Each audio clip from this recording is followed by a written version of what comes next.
Hermanos, gracia y paz. Vamos a continuar con la serie que estamos dando, las tres personas divinas en el único Dios verdadero.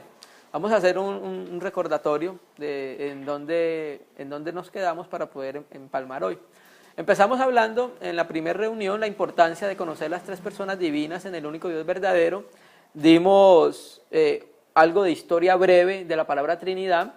Vimos unos textos en las Escrituras donde nos enseñaba la importancia de conocer las tres personas divinas en el único Dios verdadero. Hablamos de que cómo el Señor Jesús establecía el modelo y el sustento para la Trinidad, para las tres personas divinas. Y estuvimos viendo unos textos en los cuales Dios hablaba como uno, y ese Dios que hablaba como uno y yo, hablaba como nosotros. En la segunda reunión estuvimos hablando de los atributos de Dios. Estuvimos hablando de los atributos incomunicables de Dios. Omnisciente, omnipresente, omnipotente, inmutable, eterno. Vamos a seguir hablando de los mismos atributos de Dios, porque recuerden que solamente hay un Dios, ¿cierto? ¿Por qué quisimos hacerlo de esa manera?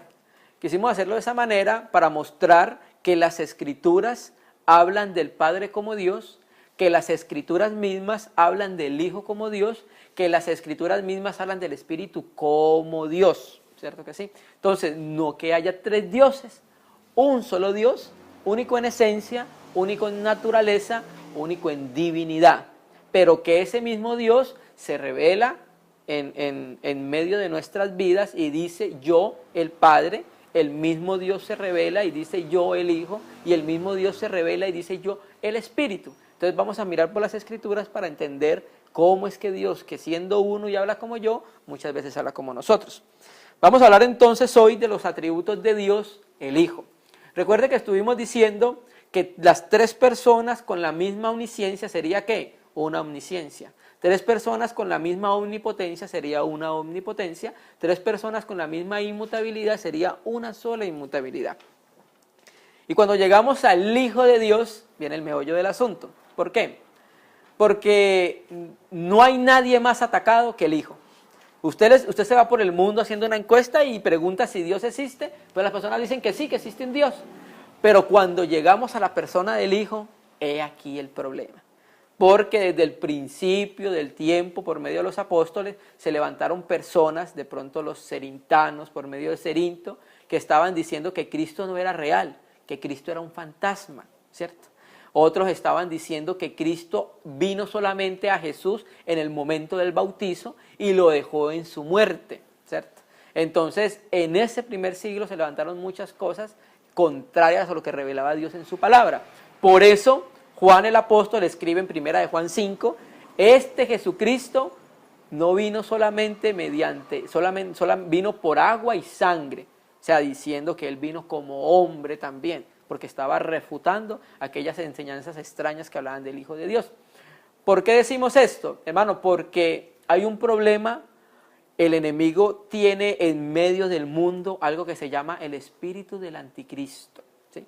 ¿Qué es el espíritu del anticristo? Negar que Jesús es el Cristo y que vino en carne, ¿cierto? Entonces, como ese espíritu está pululando, se necesita por medio de las Escrituras demostrar la verdad de la palabra. Amén, hermanos. Vamos a leer un texto en primera de Juan 4:2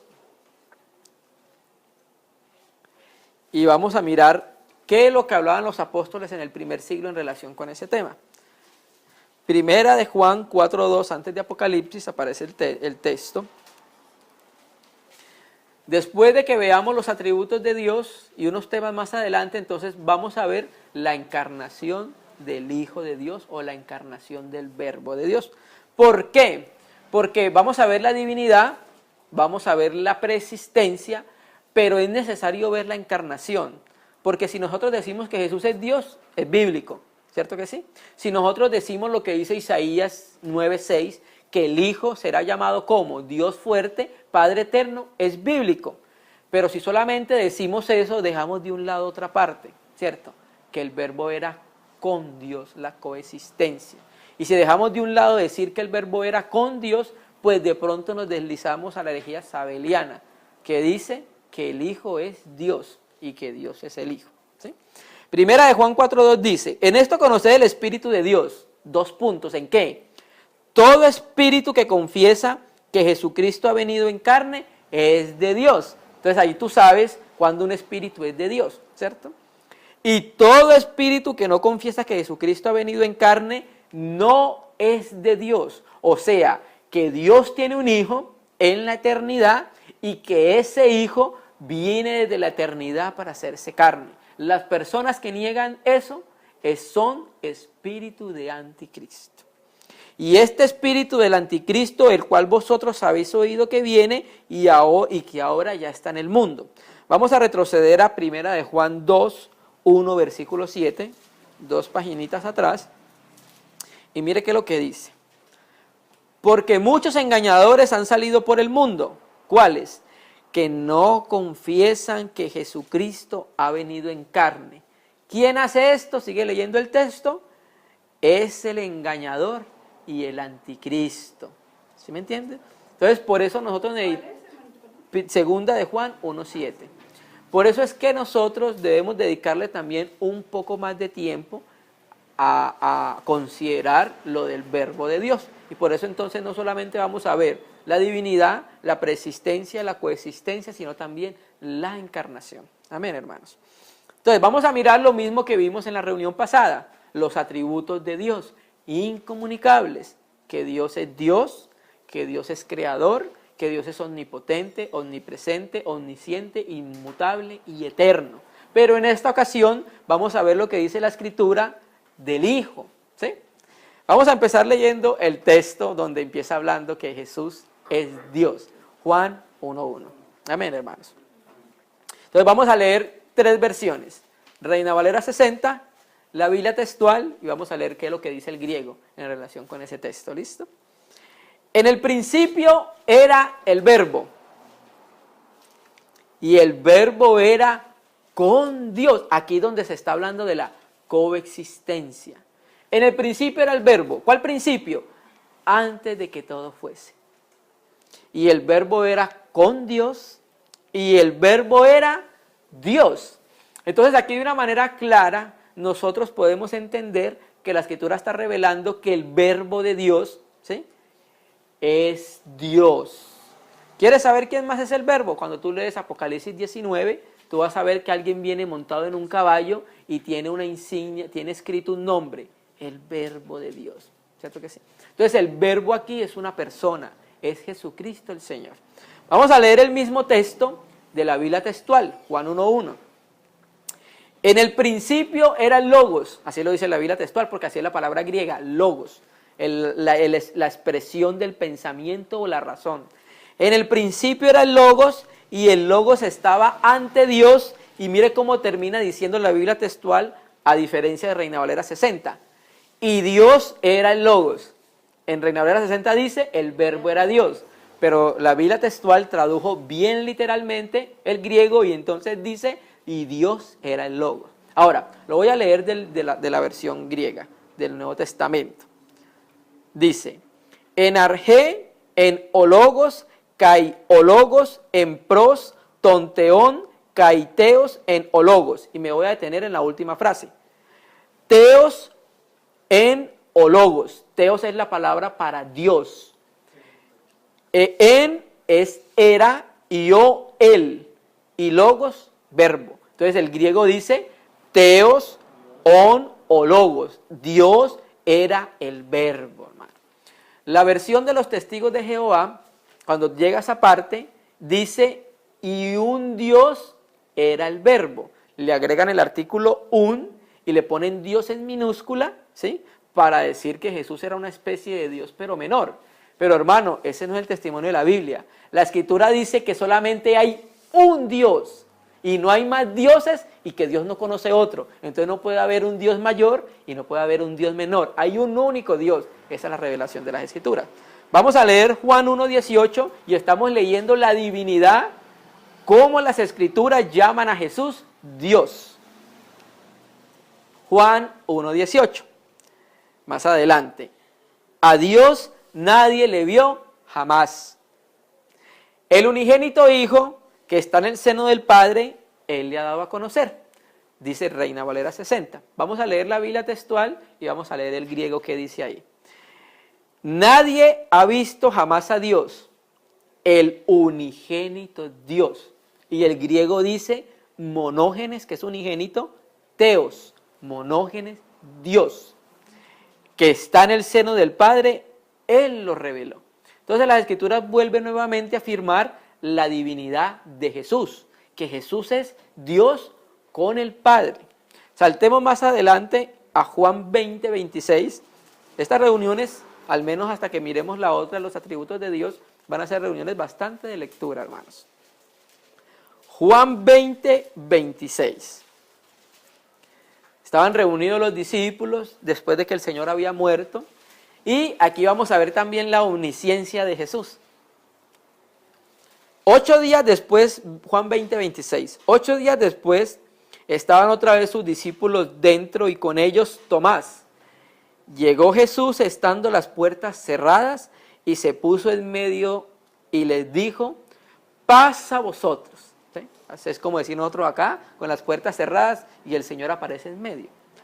Y el Señor aparece en medio no porque Él pueda materializarse y desmaterializarse, no, eso lo pueden hacer los ángeles. Pero el Señor Jesús dijo algo, cuando hay 2 o 3 reunidos en mi nombre, ¿qué dice Él? Allí estoy yo en medio de ellos. Entonces, ¿qué pasaba? ¿Qué es lo que hizo el Señor ese día? Se hizo visible, porque Él es omnipresente en medio de los discípulos. Amén, hermanos. Luego le dijo a Tomás, miren lo que le dijo a Tomás, aquí nos damos cuenta que Él conoce todas las cosas. ¿Cómo sabía que Tomás había dudado? ¿Quién le dijo?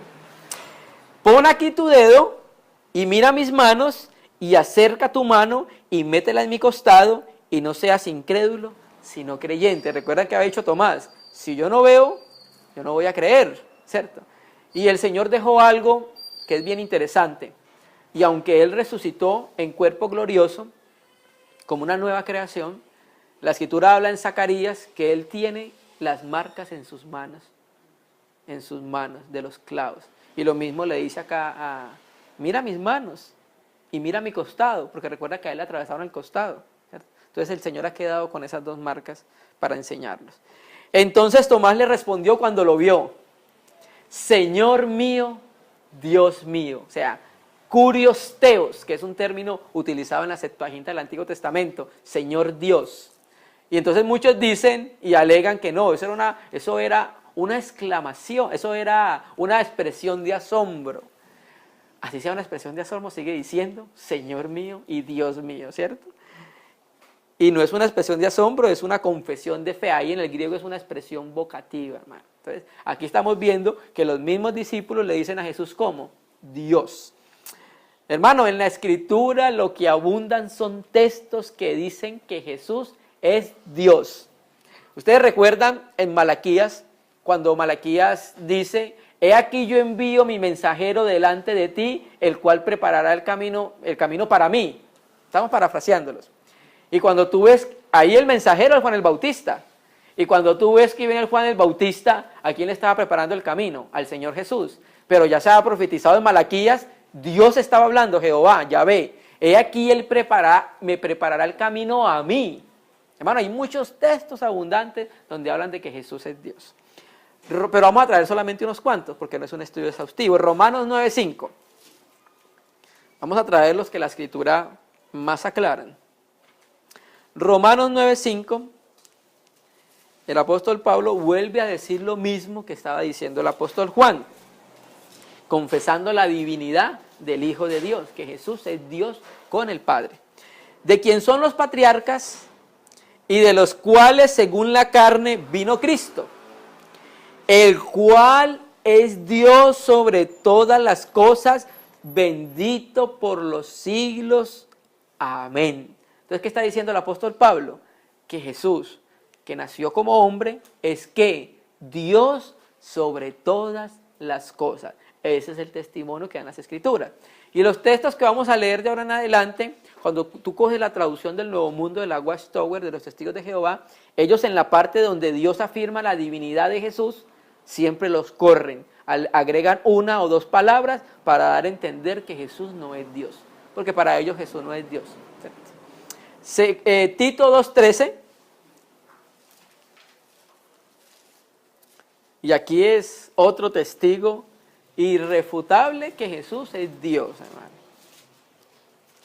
Entonces las preguntas dice, pero Jesús nunca afirmó ser Dios. Jesús sí afirmó ser Dios. Ahorita vamos a leer unos textos en Juan donde él sí dijo que era Dios. Lo que pasa es que tú no lo vas a encontrar literalmente. Y recuerda que hemos hablado de la manera de Dios hablar. Aunque la palabra omnipresencia no está en la Biblia, está implícito. ¿Cierto que sí? Está implícito que Dios es omnipresente. Tito 2:13 dice, aguardando la esperanza bienaventurada, y póngale cuidado a la escritura, y la manifestación gloriosa de nuestro gran Dios y Salvador. Entonces, ¿quién es Jesucristo? Nuestro gran Dios y aparte, ¿qué? Nuestro Salvador, aleluya. Ese es el testimonio que están los apóstoles acerca de la divinidad del Hijo de Dios. Entonces, ya leímos a Juan, porque la Escritura dice que toda palabra conste por boca de 2 o 3 testigos. Ya leímos a Juan, ya leímos a Pablo. Vamos a ver qué dice Pedro. Segunda de Pedro 1:1. Segunda de Pedro 1:1. Estamos viendo la divinidad del Hijo de Dios. Aclaramos que si Dios quiere, vamos a mirar entonces la preexistencia, coexistencia y encarnación, ¿sí? Segunda de Pedro 1:1. Simón Pedro, ¿por qué le dice Simón Pedro? Bueno, ustedes recuerdan que en algún momento estuvimos hablando que Simón significa algo así como arena, como desierto. Pero Pedro significa ¿qué? Piedra, ¿cierto que sí? Siervo y apóstol de Jesucristo, a los que habéis alcanzado por la justicia de nuestro Dios y Salvador Jesucristo, una fe igualmente preciosa que la nuestra. Nuevamente el apóstol Pedro está confirmando lo que dice Juan y Pablo, ¿qué? Que Jesucristo es ¿quién? Nuestro Dios y Salvador. Amén. Primera de Juan 5:20. Primera de Juan 5:20. Pero sabemos que el Hijo de Dios ha venido y nos ha dado entendimiento para conocer al que es verdadero. Y estamos en el verdadero, en su Hijo Jesucristo. ¿Quién es este verdadero? Este es el verdadero Dios y la vida eterna. Aleluya. Ese es el testimonio de los apóstoles y de los profetas.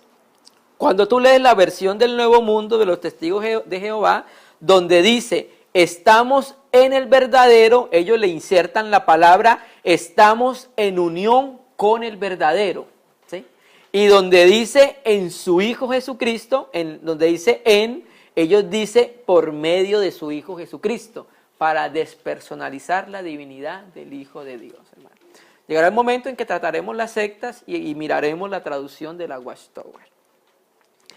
Vamos a ir a Juan 5:16, al Evangelio de Juan, y vamos a mirar nuevamente el testimonio de Juan, porque cuando tú miras el Evangelio de Juan, el hermano Juan, es uno de los hermanos que da más testimonio de la divinidad de Dios, del Hijo de Dios, de Jesús como Dios. Juan 5:16 dice, y por esta causa los judíos perseguían a Jesús y procuraban matarle. ¿Por qué? Porque hacía estas cosas en día de reposo. ¿Qué había pasado aquí? Había hecho una sanidad. Y entonces a él le decían, oye, hay 6 días para sanar, hay 5 días o 6 días para sanar, ¿por qué tiene que ser en día de reposo?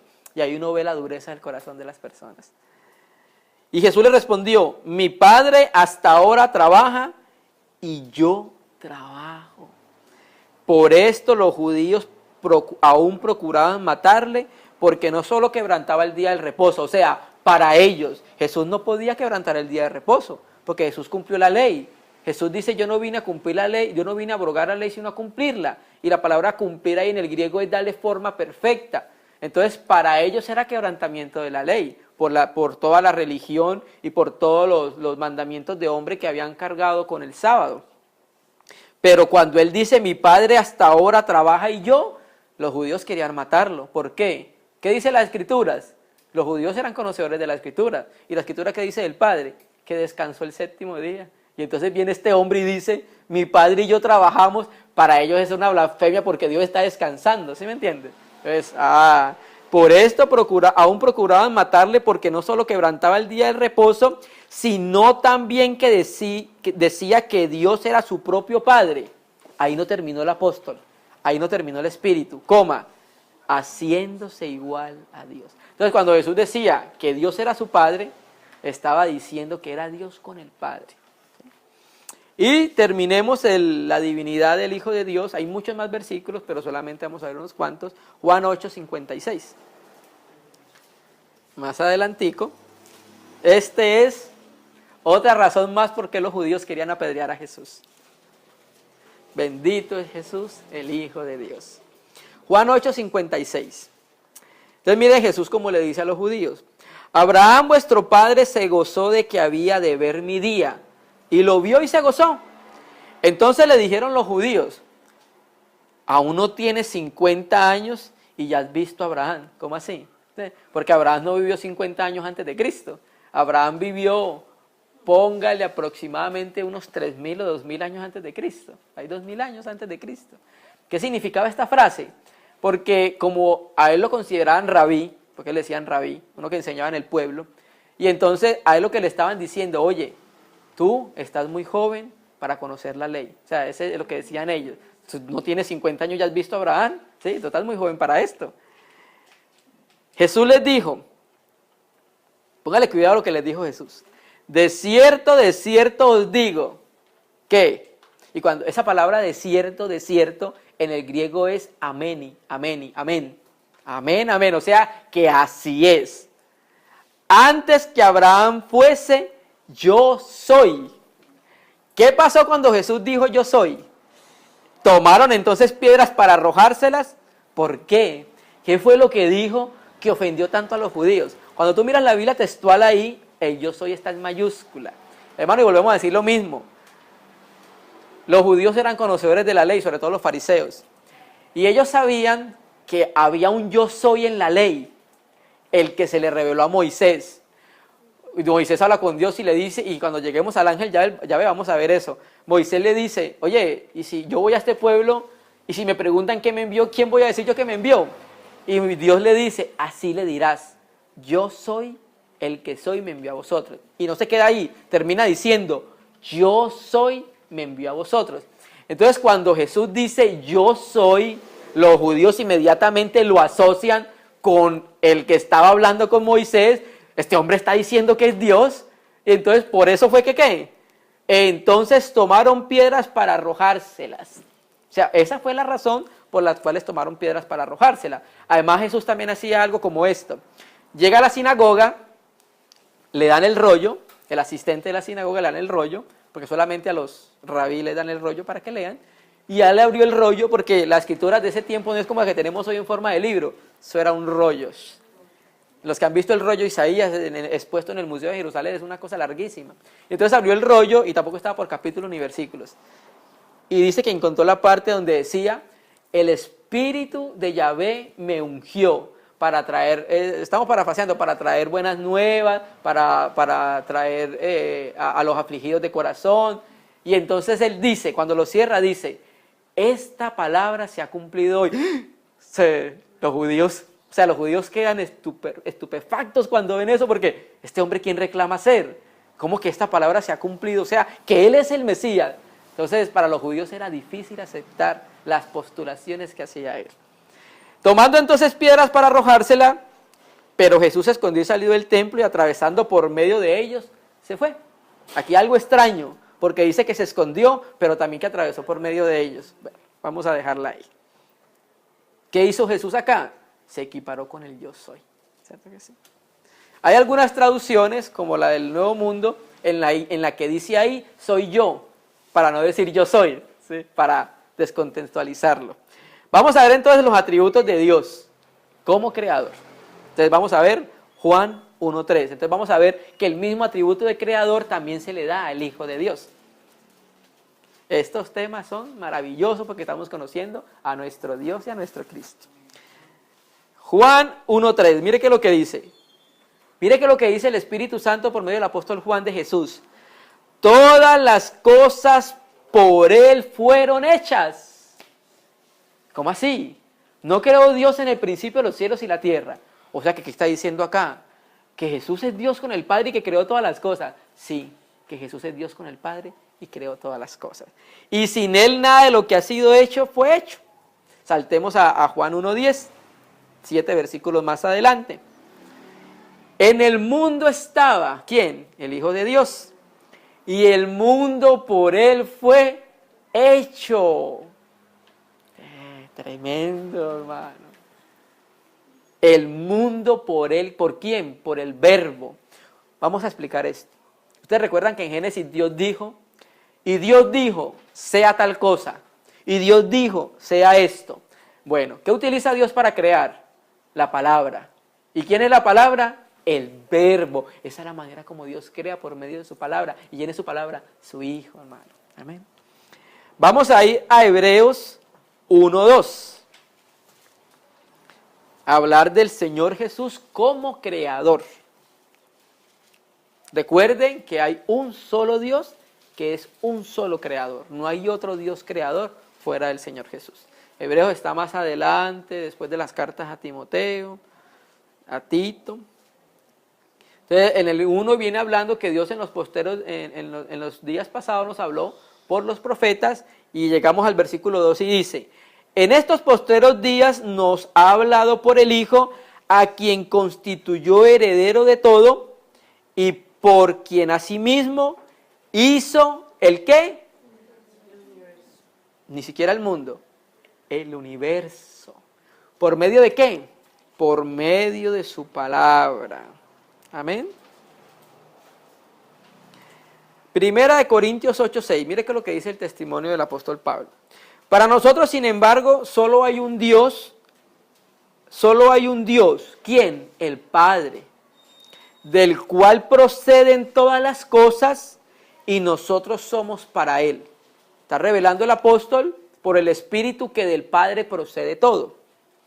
Y un Señor Jesucristo, por medio del cual son todas las cosas. O sea que si no existiera el Hijo, no existiera nada. Y además dice que por medio del Hijo es que todas las cosas que subsisten.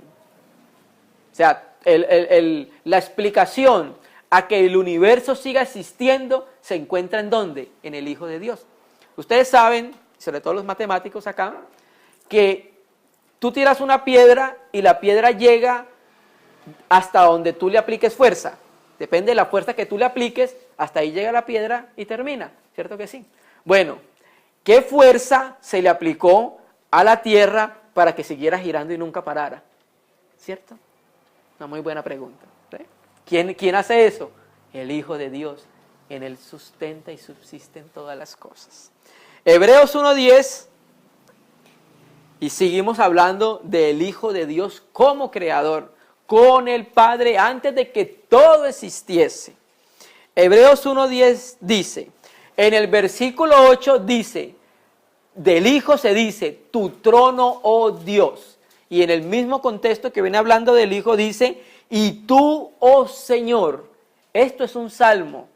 En el Antiguo Testamento se le aplicó al Padre, pero el Espíritu por el escritor al libro de los Hebreos, ahora se lo aplica al Hijo y le dice, tú, oh Señor, en el principio fundaste la tierra y los cielos son obras de tus manos. Amén. Y vamos a terminar en el contexto del Hijo de Dios como creador, Salmo 33:6. En el Salmo 33:6 vamos a mirar lo que dice Reina Valera 60 y vamos a leer la versión griega del Antiguo Testamento que es la Septuaginta. Y vamos a mirar algo bien interesante, hermano. Salmo 33:6 dice, por la palabra de Yahvé fueron hechos los cielos, ¿cierto? ¿Por qué? Por la palabra de Yahvé. Y todo el ejército de ellos por el aliento de su boca. ¿Sí? Quiero leer la misma versión, el mismo texto, pero la versión griega del Antiguo Testamento, la Septuaginta. Por el verbo, y la palabra griega, a que no adivinan cuál es, logos. Por el verbo del Señor afianzáronse los cielos y por el aliento, y aquí aliento en el griego es neuma, de donde viene neumático, aire, viento. Y por el aliento de su boca, todas las fuerzas de ellos. Amén. Entonces estamos viendo al Verbo con el Padre creando todas las cosas. Entonces por eso nosotros decimos que Jesús es Dios, porque ese es el testimonio que tiene la Escritura. Vamos a ver al Hijo de Dios en la creación del hombre, ya lo vimos en la creación del universo.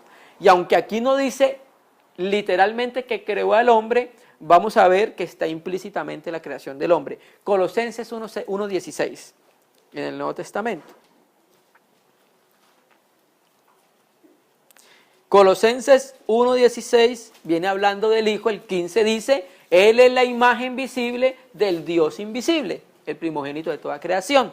Y dice en el versículo 16 de Colosenses 1, porque en Él, ¿quién es ese en Él? El contexto viene hablando del Hijo de Dios. Fueron creadas todas las cosas, y va a empezar a explicar cuáles son todas las cosas, las que hay en los cielos y las que hay en la tierra, e incluimos ¿a quién? A Adán, que fue tomado ¿de qué? De la Adama, ¿sí? Entonces, ¿cuáles cosas que hay en los cielos y en la tierra? Visibles e invisibles, porque recuerden que hay un mundo que no es visible a nuestros ojos, que por decirlo así, es el cielo donde Dios vive, que eso es como el mundo invisible, que muchas veces de pronto muchos de nosotros tenemos acceso a él, es cuando Dios abre nuestros ojos y nos permite ver visiones, o de alguna manera hay hermanos o hermanas o personas que son llevados a este lugar. Usted no ha escuchado testimonios de personas que han ido y que han visto a Dios y que han hablado con los ángeles. Bueno, ese es el mundo invisible del cual habla acá. Entonces, ¿qué dice? Que en Cristo fueron hechos tanto todo lo que se ve como lo que no se ve. Sean tronos, sean dominios, sean principados, sean potestades, todo fue creado por medio de Él y para Él. En Apocalipsis 3, creo que es el 14, dice que el Hijo de Dios es el principio de la creación de Dios. Y Reina Valera 2006 dice el origen. O sea que el Hijo es el origen de la creación de todas las cosas. Entonces con esos textos creo que es suficiente para ver qué dice la Escritura acerca de la divinidad del Hijo de Dios, que es Dios con el Padre, que estuvo en la creación. Vamos a empezar a ver entonces los mismos atributos incomunicables y empecemos por la omnipotencia, ¿sí? Lo mismo que vimos del Padre. Omnipotencia, Mateo 28:18. Recuerda que hablábamos que viene de omni, que significa todo, y poten, que significa poder, potencia, que tiene todo el poder. Amén. Aleluya. Puede hacer lo que Él quiera de acuerdo a su voluntad, a su propósito. Ya después de que el Señor resucitó, mire cómo les dice. Jesús se les acercó y les habló diciendo, ¿qué les dijo? Toda potestad, o sea, todo poder, me es dado en el cielo y en la tierra. O sea que el Señor tiene poder sobre todos los reinos, ¿sí? Tanto en la tierra, ustedes no recuerdan que Él tenía poder sobre las enfermedades, sobre el cuerpo de las personas, ¿cierto que sí? Tanto sobre la muerte, ¿ustedes no recuerdan? Que resucitó a muchas personas, tenía poder sobre la muerte. Sobre la naturaleza, cuando calmó el mar, ¿sí? El hermano Winnesley dice ahí que cuando calmó el mar, eran porque eran ángeles caídos, demonios, que estaban en los aires y en el mar, ¿sí?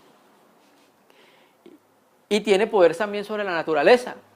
¿Ustedes recuerdan cómo convirtió el agua en vino? Todo poder lo tiene el Señor. En el cielo y en la tierra. Aleluya. Filipenses 3:20. ¿Sí? Lo mismo. Entonces, ¿quién tiene todo poder? Dios. Entonces, ¿por qué se dice que a Jesús se le dio todo poder? Porque es Dios con el Padre. Amén, hermano. Vamos entendiendo la potencia de Dios.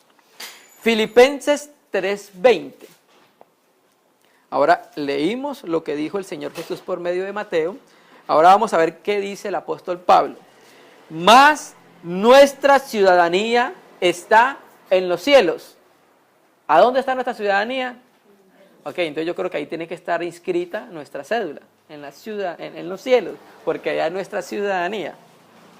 De donde también es que de los cielos esperamos al Salvador, al Señor Jesucristo, el cual transformará el cuerpo de humillación nuestra para que sea semejante al cuerpo de la gloria suya. ¿Cuándo será esto? Resurrección. Tiene poder para transformar nuestro cuerpo, que sea semejante al cuerpo de su gloria. ¿Cómo? ¿Cómo va a hacer esto? Por el poder con el cual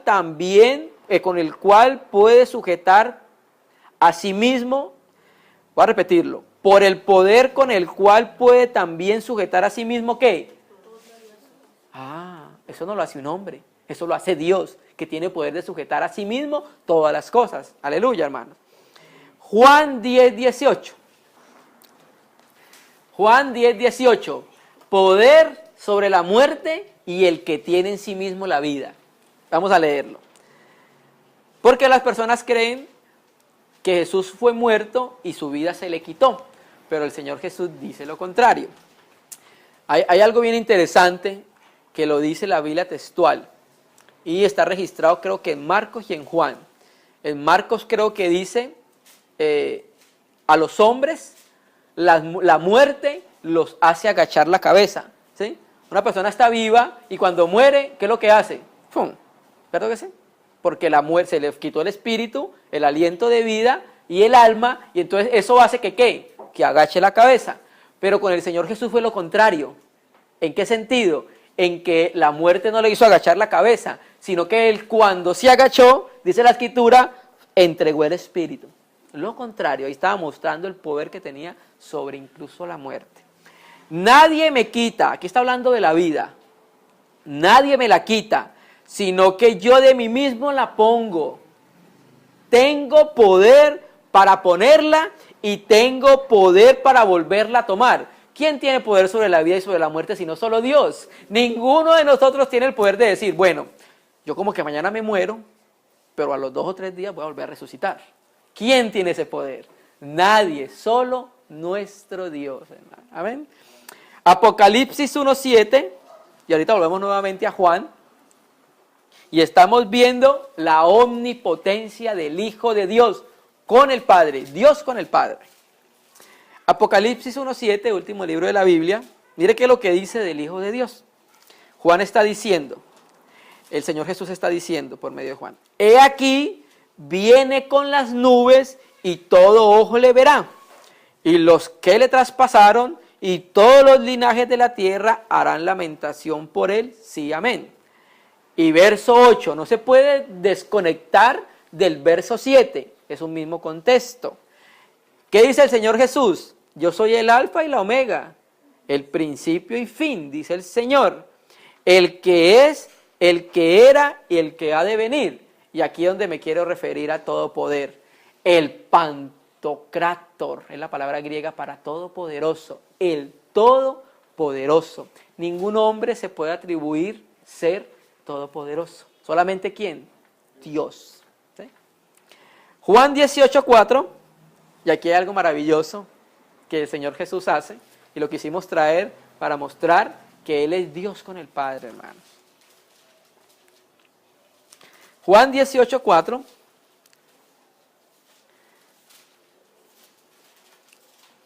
Pero Jesús, sabiendo todas las cosas que le habían de sobrevenir, ¿y por qué lo sabía? Porque tiene omnisciencia.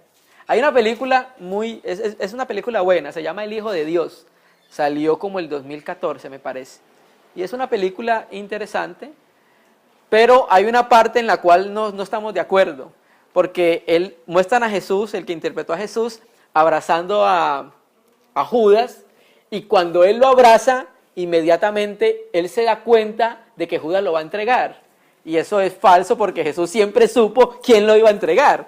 Si solamente en ese momento supiera, quiere decir que no era omnisciente, porque apenas estaba conociendo y le llegaban como reflejos de la cosa. Pero Jesús, sabiendo todas las cosas que le habían de sobrevenir, se adelantó y les dijo, cuando lo iban a arrestar allá en el huerto, se adelantó y les dijo, ¿a quién buscáis? Le preguntó.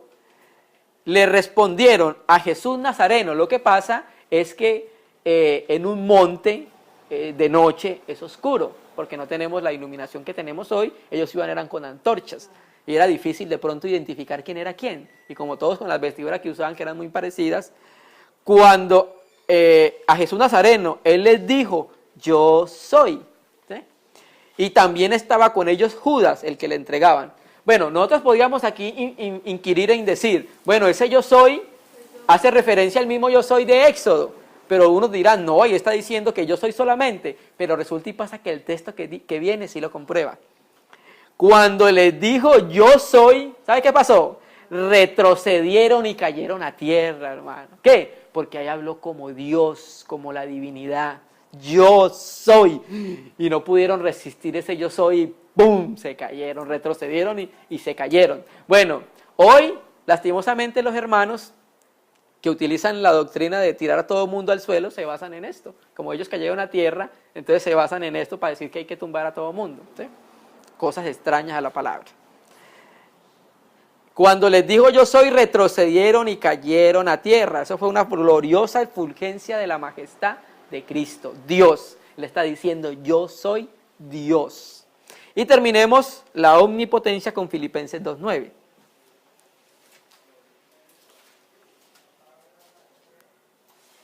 Filipenses 2:9 y terminamos la omnipotencia del Señor. Y vamos a ver entonces la omnisciencia.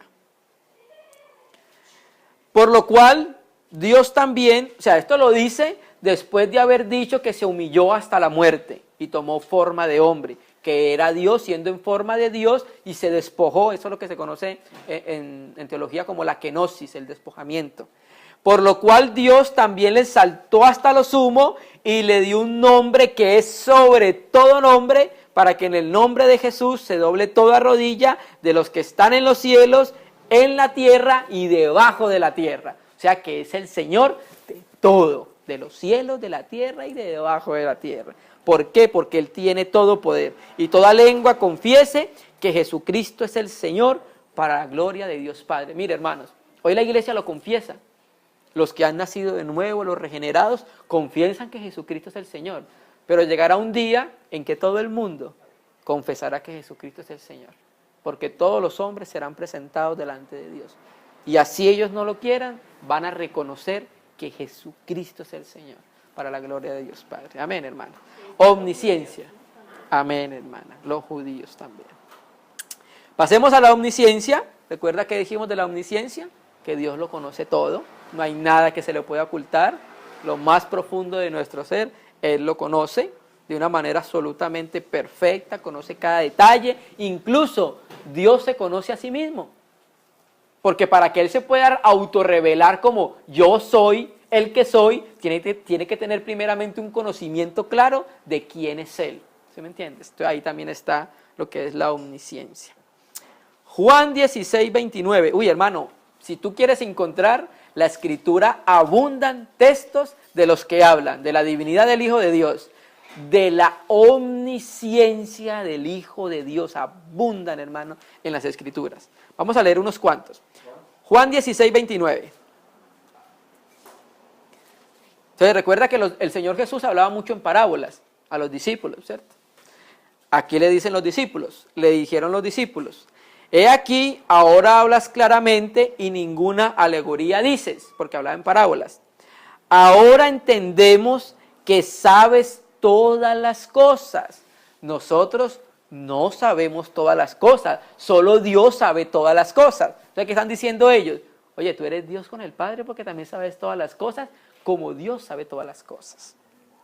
Una de las cosas que a Jesús, por la cual también lo querían apedrear, o sea, la más fácil de los judíos era apedrear, por la cual lo querían matar a él era ¿por qué? Porque él dijo una frase, tus pecados se son perdonados. Oye, pero es que Dios es el que perdona pecados, o sea, ¿sí me entiende? Ellos no entendían que, bendito sea el Señor. Ahora entendemos que saben todas las cosas y no necesitas que nadie te pregunte, por eso creemos que has salido de Dios. Juan 2:24, unas páginas atrás y leemos Juan 2:24. Juan 2:24, pero Jesús mismo no se fiaba de ellos porque conocía a todos. Nosotros conocemos a todos los hermanos en parte, pero el Señor conocía a todos, hermano. Y no tenía necesidad que nadie le diese testimonio del hombre, pues él sabía lo que había en el hombre. Oye, entonces de pronto se le acercaba un discípulo y le decía, oye maestro, tú conoces a Mateo, ese es publicano. ¿Tú sabes quiénes son los publicanos? Ellos están pidiendo dinero para los romanos, Señor. Entonces el Señor no necesitaba ningún testimonio de nadie porque Él sabía qué es lo que había en el hombre. Eso es su omnisciencia. Apocalipsis 2:18. Y ahorita volvemos nuevamente a Juan, hermano, para que lo tengan presente. Es que Juan da mucho testimonio de la divinidad del Señor, hermano. Deberíamos estudiar el Evangelio de Juan de una manera sistemática, hermano. Qué cosa preciosa. Entonces mira lo que dice Apocalipsis 2:18. Y escribe al ángel de la iglesia en Tiatira, 2 puntos. ¿Qué le va a escribir? El Hijo de Dios, el que tiene ojos como llama de fuego y pies semejantes al bronce bruñido. ¿Qué significa eso? Hay muchas personas que dibujan a Jesús y le ponen llamita aquí en los ojos, como dice que tiene ojos como llama de fuego. Y entonces, y le ponen en los pies, le pintan como el bronce bruñido. Hermano, ¿sabes qué significa que tiene ojos como llama de fuego? Que penetra hasta lo más profundo de tu ser, que puede conocerte en lo profundo. ¿Y qué significa que tiene pies como bronce bruñido? Que pasó por el juicio. El juicio en la escritura es bronce. O sea, Él pasó por la muerte. Ese fue el juicio que Dios le hizo a Él. Pero más sin embargo, más adelante lo va a decir. Entonces leímos el 18, les dice algo y saltemos al 23 del mismo 2. Entonces le dice, a tus hijos heriré de muerte y todas las iglesias sabrán que yo soy el que escudriña la mente y el corazón. Ustedes no recuerdan cuando leímos en la omnisciencia de Dios el Padre, en Jeremías la misma frase, yo soy el que escudriña la mente y el corazón. Y aquí en el griego es el nefros, que es riñón, y el cardios, que es corazón. Y yo daré a cada uno según vuestras obras. Entonces, para que el Señor me dé conforme a mis obras, tiene que ser que ya me conoció, ¿cierto? Y además dice que escudriña lo más profundo de nuestro ser. ¿Por qué? Porque es omnisciente, el mismo atributo que tiene Dios el Padre. Juan 21:17, volvamos nuevamente a Juan. Y aquí Pedro está confesando. Pedro lo está confesando, pero lo escribe Juan, inspirado por el Espíritu. ¿Sí? Entonces el Señor empieza a preguntarle a Pedro, ¿me amas? Sí, Señor, tú sabes que te amo. Pedro, ¿me amas? Sí, Señor, tú sabes que te amo. Pedro, ¿me amas? 3 veces y en la tercera, mire, ¿sabe qué pasó acá? El Señor restauró a Pedro. ¿Cuántas veces le negó? 3 veces. Entonces aquí Pedro, ¿se me entiende? Porque Pedro pasó de ser un hombre cobarde y miedoso a la muerte, porque él, ¿por qué no quiso entregar? ¿Por qué negó al Señor? Porque no quería ir a la cruz. Porque una cosa que le tenía miedo a los judíos era la cruz. Y más cuando uno se quiere tanto, pues obviamente que uno no quiere ir a la cruz. ¿Quién quiere ir a la cruz, cierto? Pero ya cuando el Señor resucita y ellos reciben poder, esos hombres que eran miedosos, hermanos, miren la obra que empezaron a hacer. ¿Sí? Creo que es Eusebio, en la historia eclesiástica, Eusebio dice que Pedro fue crucificado. Y él dice que él pidió que la cruz se la voltearan, que porque no era digno de ser crucificado como el Señor. Y el Señor Jesús le reveló, Pedro, te van a ceñir. Tú cuando eras joven te ceñías, pero llegará un momento en que te van a ceñir y te van a llevar donde tú no quieres. ¿Sí me entiendes? La tercera vez le dijo, Simón, ¿me amas? Hijo de Jonás, ¿me amas? Pedro, entristecido de que le dijere la tercera vez me ama, le respondió, Señor, tú lo sabes todo. ¿Quién sabe todo sino Dios? Yo por más poder que tenga, no puedo conocer qué piensa la hermana, ni qué piensa el hermano. Solamente puedo saber qué pienso yo. Hasta ahí llegó mi poder. Pero el Señor lo sabe todo. Juan 1:47. Y estamos viendo la omnisciencia de nuestro Señor Jesucristo, que es la misma de Dios, o sea que es Dios con el Padre. Cuando Jesús vio a Natanael que se le acercaba, dijo de él, he aquí un verdadero israelita en quien no hay engaño. Hermano, por eso nosotros decimos esto. Los apóstoles siempre caían, la embarraban, no era porque eran malos. Los apóstoles, la escritura, mire que lo que revela Natanael, ¿qué dice? He aquí un verdadero israelita en quien no hay engaño.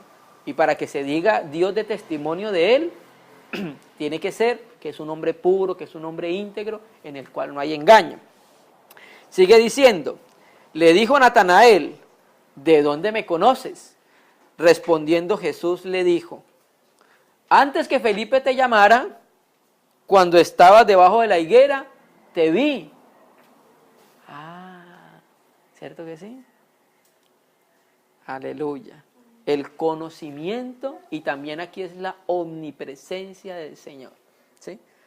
¿Quién sabe en qué momento estaba Felipe debajo de la higuera antes que Natanael antes de la higuera? ¿Quién sabe qué estaba haciendo de pronto por allá comiéndose un higo? Y el Señor lo vio, ¿sí? Y entonces no le dijo nada más, solamente le dijo, cuando estaba debajo de la higuera, antes de eso ya, ¿sí me entiende? Entonces, como que es profeta, ¿cómo sabe que yo estaba debajo de la higuera? ¿Quién le dijo? ¿Sí? Y no es como ahorita que tenemos tecnología y te pongo la cámara y te veo y entonces te digo, oye María, tú acabaste de pasar por aquel lado, te vi, ¿cierto? Claro, porque ya lo vi en una cámara, pero aquí en ese tiempo no había nada de tecnología. Ah, cuando estabas debajo de la higuera te vi, ¿cierto? Juan 1:42, atrasito un poquitico. Y aquí vamos a mirar también la omnisciencia, aquí vamos a ver el conocimiento del futuro que tiene el Señor. Y le trajo a Jesús, aquí está hablando de Pedro, y le trajo a Jesús y mirándole Jesús le dijo, le trajeron a Pedro y Jesús mirando a Pedro le dijo, tú eres Simón, ¿cierto? Hijo de Jonás, tú serás llamado Cefas. ¿Cuándo fue eso? Bueno, cuando Pedro, el Señor le reveló, tú eres el Cristo, el Hijo del Dios viviente. Y entonces ahí yo le digo, tú serás llamado Pedro. Aquí le profetizó un acontecimiento del futuro, porque Él conoce todas las cosas, pasado, presente y futuro. ¿Sí lo entendimos? Juan 4:16. Y ya vamos terminando la omnisciencia. Entonces, en la omnipresencia también cabe cuando Jesús vio a Natanael, que está en todo lugar. Aquí está hablando de la mujer samaritana, inician una conversación. Jesús le dijo, ve y llama a tu marido y ven acá. Respondiendo la mujer y dijo, no tengo marido. Jesús le dijo, bien has dicho, no tengo marido. Porque 5 maridos has tenido y el que ahora tienes no es tu marido. Eso has dicho con verdad. Y ella termina diciéndole, oye, me parece que tú eres profeta, ¿sí? Porque el Señor no andaba chismeando ni, oye, ¿cuántos maridos tuvo ella? ¿Y quién es el que está ahorita con ella? Pues para yo saber y poderle decir, no, el Señor conocía todas las cosas y sabía su pasado, sabía su presente y también sabrá su futuro, ¿sí? Porque Él es el alfa y la omega. Amén, hermanos. Pero entonces sale una pregunta porque hay un texto en los cuales se puede decir, Jesús no es omnisciente y no conoce todas las cosas, y vamos a leerlo. Marcos 13:32, y con esto terminamos la omnisciencia.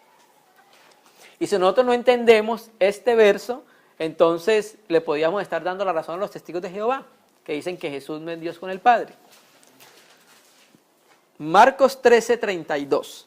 Antes de Juan, antes de Lucas, viene Marcos. Una frase muy intrigante. Pero de aquel día y de la hora, que está hablando de la venida del Señor, nadie lo sabe, ni aun los ángeles que están en el cielo, ni el Hijo, sino el Padre. Oye, hermano, estás diciendo que Jesús es omnisciente, que sabe todas las cosas, pero aquí está diciendo que no sabe cuándo va a venir. ¿Sí? Los testigos de Jehová utilizan mucho este término. El Padre es mayor que yo, para decir que Jesús no es Dios con el Padre. Pero hermano, es sencillo. Jesús está hablando como hombre, en su despojamiento, y él como hombre tiene que crecer en estatura, ¿sí? En sabiduría, porque eso lo dice Lucas, pero como Dios conoce todas las cosas. No le dijo Pedro, Señor, tú lo conoces todo, ¿cierto que sí? Y los textos que hemos estado viendo, pues dicen que Jesús conoce todas las cosas, entonces nosotros no podemos violentar la omnipresencia por este texto. Como hijo de hombre está diciendo, lo sabe mi Padre, pero como Dios conoce todas las cosas, ¿no? Amén, hermanos, ¿sí? Para hacer una buena hermenéutica de las Escrituras.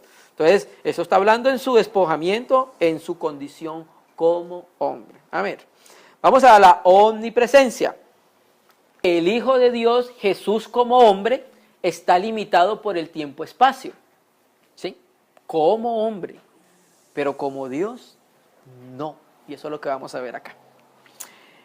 Entonces ya leímos que la omnipresencia significaba que estaba en todas partes, de una manera completa, perfecta, en la plenitud de su ser. Mateo 18:20.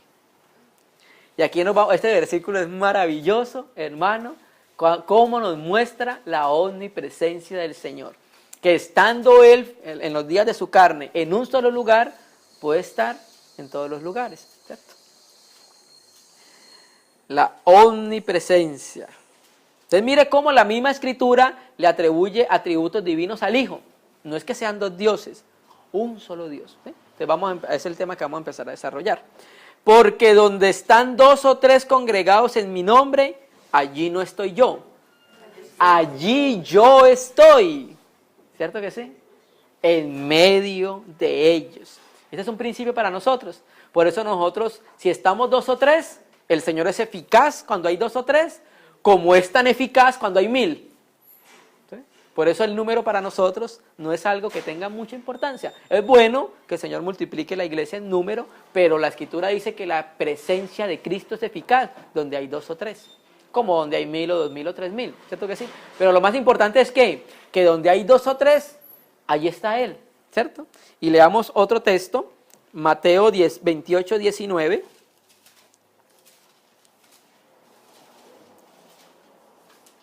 Mateo 28, 19, leímos el 18, 20, ahora 28, 19. Entonces, aquí ya la comisión apostólica, por tanto voy a hacer discípulos a todas las naciones, bautizándoles en el nombre del Padre, del Hijo y del Espíritu Santo, enseñándoles que guarden todas las cosas que os he mandado. He aquí, yo estoy con vosotros todos los días hasta el fin del mundo. ¿Cómo así? Sabiendo que Jesús iba a ascender, se iba a ir en cuerpo físico, y cómo iba a estar con nosotros todos los días hasta el fin del mundo, la omnipresencia. Entonces, cuando lleguemos nosotros a la coinherencia, vamos a entender cómo el Señor va a estar con nosotros todos los días hasta el fin del mundo. Marcos 16, 19. Pues en los textos críticos, Marcos 16 llega sino hasta el versículo 9. ¿Cierto? En el texto receptus llega hasta el 20. Porque Marcos tiene como 3 terminaciones diferentes en los manuscritos griegos que hay. Y el Señor, después que les habló, fue recibido arriba en el cielo y se sentó a la diestra de Dios. Y ellos, o sea los apóstoles, saliendo predicaron en todas partes, ayudándoles el Señor y confirmando la palabra con señales que les seguían. ¿Para dónde se fueron a predicar los discípulos? A todas partes. ¿Y a todas partes quién estaba con él? O sea, omnipresencia. ¿Amén? Estamos viendo cómo la Escritura lo revela. Pasemos al eterno, a eternidad, y terminamos con inmutabilidad, hermanos. Eternidad. Recuerda que hablamos que eternidad hay 2 palabras, aionos en el griego y olam en el hebreo. Y hablamos de que es un tiempo que está fuera de la mente, por los siglos de los siglos, para siempre. Entonces vamos a ver cómo se dice que el Hijo de Dios también se la puede atribuir eternidad. Colosenses 1:17. Colosenses 1:17, vamos a ver qué es lo que se dice del Hijo, del Verbo de Dios. Y ese Él, viene hablando del Hijo de Dios, el Verbo, es antes de todas las cosas. Por eso lo vimos allá, ya lo vamos a leer ahorita en Juan. Y todas las cosas en Él subsisten. Entonces, ¿qué está diciendo? Que es eterno. Antes de que todo existiese, Él ya existía. Antes que Abraham fuese, yo soy, la eternidad del Hijo de Dios. Juan 1:1. Juan 1:1, vamos a utilizarlo mucho acá porque tiene mucha tela que cortar. Habla de preexistencia, habla de divinidad, habla de eternidad y habla de coexistencia. Entonces, tenemos mucho que tocarlo. En el principio, ¿cuál principio? Antes de que todo existiese, era el Verbo. Ya en el versículo 3 dice, todas las cosas fueron hechas por Él. Entonces, en el principio está hablando antes de que todas las cosas fueran hechas. Se está hablando ¿de dónde? De la eternidad. Apocalipsis 1:17. Vamos al último libro de la Biblia. Apocalipsis o Revelación 1:17. Entonces Juan está viendo al Señor resucitado en gloria y entonces dice el versículo 17 de Apocalipsis, el Señor se le aparece con el cabello blanco, con una túnica que le llega hasta los pies y Juan lo vio y cuando lo vio dice, y cuando le vi caí como muerto a sus pies y él puso su diestra sobre mí diciendo, no temas, yo soy el primero y el último. ¿Eso es qué? Eternidad. Pero vamos a seguir leyendo. Y el que vivo y estuve muerto, mas he aquí yo vivo, ¿qué? Por los siglos de los siglos de los siglos de los siglos. Ese es nuestro Cristo, eterno. Amén. Y tengo las llaves de la muerte y del Hades. Este es poder. Tiene poder sobre la muerte y sobre el Hades. Porque allá en ese estado existen muchos lugares. Entran a la muerte, de la muerte se pasa al Seol, del Seol se pasa al abismo y del abismo se pasa al Tártaro. Hay como unos lugares de oscuridad de esa manera. Entonces la Escritura dice que los de la rebelión de Coré, Datán y Abirán, no pasaron por la muerte. Dice que la tierra se abrió y ellos fueron directamente vivos al Seol, hermano. Estos son puros estadios que hay allá, lugares, que después de pronto los veremos. Miqueas 5:1, antes de Mateo, viene Zacarías, Malaquías, Zacarías, por esos laditos está Miqueas, cerquita. Entonces vamos a ver aquí que lo dice clarito, la eternidad del verbo de Dios. ¿Sí? Miqueas 5, versículo 1.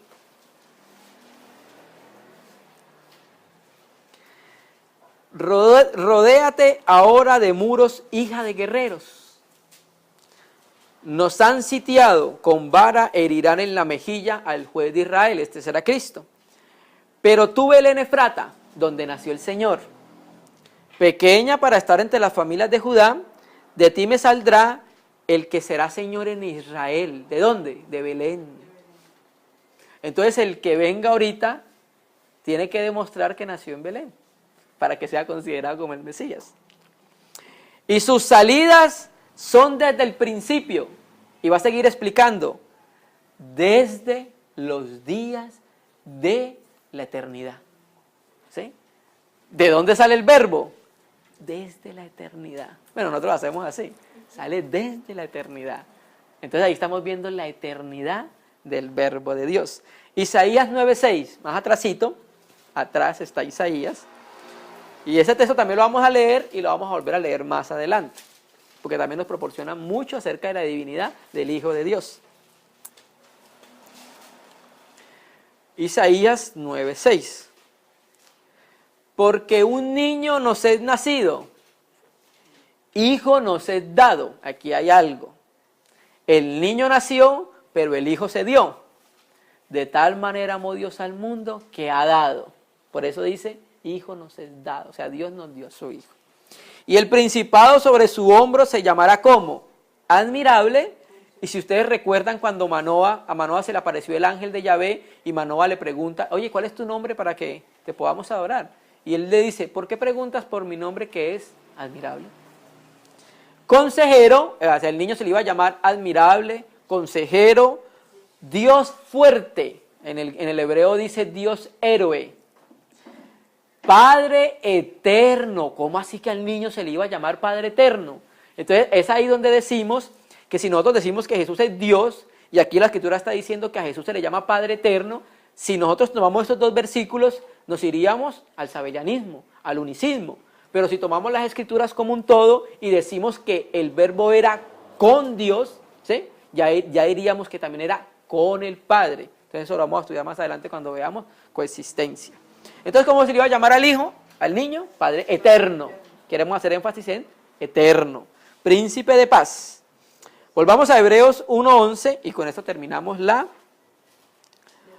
eternidad del Hijo. Hermano, hay muchos más versículos, sino que sacamos unos cuantos porque no es un estudio exhaustivo. Viene hablando del Hijo, nuevamente lo decimos, el versículo 8 dice, del Hijo dice tu trono, oh Dios. En el mismo contexto viene hablando del Hijo. Ellos perecerán, versículo Hebreos 1, versículo 11. Dice, ellos perecerán, mas tú permaneces. Todos ellos envejecerán como una vestidura. Y ese permanece es para siempre, hermano. ¿Sí? Entonces, hemos visto cómo al Hijo de Dios se le atribuye poder en la creación, siendo creador. Hemos visto al Hijo de Dios cómo se le atribuye creación de los hombres y de todas las cosas, hemos visto cómo al Hijo de Dios la Escritura le atribuye omnipotencia, omnipresencia, omnisciencia y eternidad. Entonces vamos a terminar con inmutabilidad. Cómo la Escritura le atribuye también el mismo atributo que es del Padre al Hijo. ¿Cuál? Inmutable. Que Dios no sufre cambio alguno en su esencia. ¿Sí? Porque eso tenemos que explicarlo cuando lleguemos a la Trinidad económica y esencial. ¿Sí? Porque el Verbo tomó forma de hombre. Ahí tenemos que explicar ese cambio que hubo. Entonces, en la inmutabilidad, que ya la explicamos en la reunión pasada, dijimos que no puede haber ningún cambio en la divinidad ni para empeorarla ni para mejorarla. Hebreos 1:10. Hebreos también nos da mucha información y nos revela cosas acerca de la divinidad, de la potencia, de la eternidad del Hijo de Dios. Y leemos Hebreos 13:8 y con eso terminamos, hermanos. Hebreos 1:10, recordamos lo mismo, el versículo 8 viene hablando del Hijo, y del Hijo dice, tu trono, oh Dios. Entonces, el contexto se lo viene aplicando ¿a quién? Al Verbo, al Hijo de Dios. Tú, oh Señor, en el principio fundaste la tierra, y los cielos son obra de tus manos. Ellos perecerán, mas tú permaneces, y todos ellos envejecerán como una vestidura, y como un vestido los envolverás, y serán mudados. ¿Pero qué dice? Pero tú eres el mismo, y tus años no acabarán. Eternidad e inmutabilidad. ¿Por qué? Porque Dios no cambia. Dios no puede cambiar para mejorar, o Dios no puede cambiar para empeorar. Dios no cambia en aumentarle fuerza o disminuirle, o hace algo para que se le sea añadido algo a él. No. Dios es inmutable, no cambia. Y Hebreos 13:8, terminamos con esto. Un texto que nosotros siempre hemos conocido, siempre sabemos, incluso de memoria, pero habla de la inmutabilidad del Hijo de Dios. Lo dice con palabras textuales. Jesucristo es el mismo ayer, hoy y por los siglos. O sea que Cristo no va a cambiar. ¿Por qué? Porque es inmutable. Es el mismo ayer, hoy y por los siglos. Sigue siendo el mismo Cristo. Sigue siendo el mismo Dios con el Padre, hermano. Entonces, como vimos la divinidad del Hijo de Dios, Dios mediante, vamos a ver la encarnación para que podamos tener un cuadro completo de lo que es el Hijo de Dios. Y cuando veamos coinherencia, vamos a entender cómo el Hijo de Dios puede estar en medio de donde hay dos o tres reunidos. ¿Sí? Vamos a entender cómo el Hijo de Dios puede conocer todas las cosas, ¿sí? Estando como hombre, ¿cierto? Entonces vamos a orar al Señor. Entonces vimos los atributos incomunicables de Dios aplicados por las Escrituras mismas. ¿A quién? Al Hijo. Dios mediante, entonces en la otra reunión estaremos viendo los atributos incomunicables de Dios, el Espíritu, y entonces sí entraremos a la preexistencia y el ángel Yahvé con el favor del Señor. Sí, hermana, el sábado. Y el martes entonces veríamos, si Dios quiere, la preexistencia del ángel Yahvé. Vamos a orar al Señor, hermanos. Digno es el Cordero